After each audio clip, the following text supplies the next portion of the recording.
ही property मला जरी भाऊ नसला मला कोणी नसला तर या प्रॉपर्टीवर काही आपला अधिकार सांगायचा नाही, कारण वाईटपणी माझं येणं जाणं बंद होऊन जाईल. माझी आई वडील मेल्याच्या नंतर जर कधी मी या प्रॉपर्टीवर अधिकार दाखवला तर माझं येणं जाणं बंद होईल. मला येणार नाही, मला आणणार नाही. मला असं वाटतं की या प्रॉपर्टीवर काही आपण अधिकार सांगू नये, असं मी लय लहानपणी ऐकत होतो. या पोरा एवढा होत तेव्हा आजोबा काही नाही म्हणत नव्हते, तर आमच्या घरी वडिलोपार्जित 250 एकर जमीन आहे आणि ती अजून आहे. आता खासदार झालेली भर नाही पडली, पण 250 एकर जमीन आहे. आता घरचंच करणं होते तर आजोबा तरी कशाला नाही म्हणत. आणि त्याच्यामुळे आजोबा म्हणजे ठीक आहे, आपल्याला जमीन लागत नाही. दिवस गेले, काही दिवसांना आमचे आजोबा वारले, मग यांच्याकडचे सगळे वारले. भाऊ नसल्यामुळं आई वडील गेल्यानंतर ती जमीन आमच्या आजीच्या नावावर आली. त्या सातबारा आमच्याकडे यायच्या आजी नावावर जमीन आल्यामुळं. तर पुन्हा काही दिवस गेले, आजी वारले, आजोबा वारले, मग ती जमीन वडिलाच्या नावावर आली.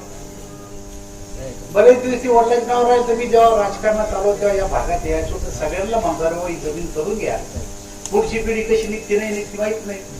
आमच्या डोळ्यात एकच आमच्या कानाने ऐकलेल्या गोष्टी आहेत की ही जमीन आपल्याला घ्यायची नाही, या जमीन आपल्या दावा द्यायचा नाही, तुम्ही ही जमीन करून घ्या. ते पाहुणे म्हणते द्या करून मग आम्हाला. आणि करून घ्यायचे पैसे तर लावा. हे म्हणजे आम्ही पैसे लावत नाही, आमचं काही खरं नाही. मला झाले किती सगळे 22 झाले सगळे. म्हणून मी आता कोणाशी डोकं लावू. आणि काही दिवसांना वडील बी गेले आमचे, आई बी गेली, जमीन आली माझ्या नाव. म्हणजे आजीची जमीन वडिलाच्या नाव, वडिलाची जमीन आता माझ्या नाव. आता माझ्या नावावर अगोदर जास्ती जमीन आहे. आपल्याकडे सिलिंगचा कायदा आहे, आमच्यावर तर लोकांची नजर असतात. त्याच्यामुळं आता काय करायचं जमीन. मी सांगे परमेश्वरला, नानाला तर 10 बाऱ्या म्हणतो मी त्याच्या घरी जाऊन मला नानानं बी पाहून कोणी शोधलं. बाबासाहेब आहे तिथं, बाबासाहेब मावशी म्हणजे माझी जवळची पाहुणे. मी नानाला म्हणे नाना काही करून तेव्हा देवीवाली जाऊन बसा आणि ही जमीन त्यांच्या नावावर करून टाका. असं अनेक वेळ नानालाही म्हणलं, परमेश्वरला म्हणलं मला बाकीची मंडळी काही हिलत करत नाही, तिला यांना काही सांगायला मला जमत नाही. कधी म्हणजे किसनराव सांगायचो. पण सगळ्यात जास्त जमीन करून घ्यायची तर एका माणसाला होती आणि ती मला दिसला नाही, भीमा.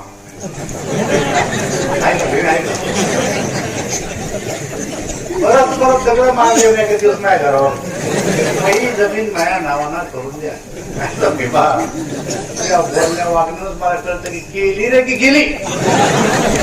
एक तर तुझ्या बापाला, तुझ्या आईला, ते तुझ्या बायकोला तरी आण.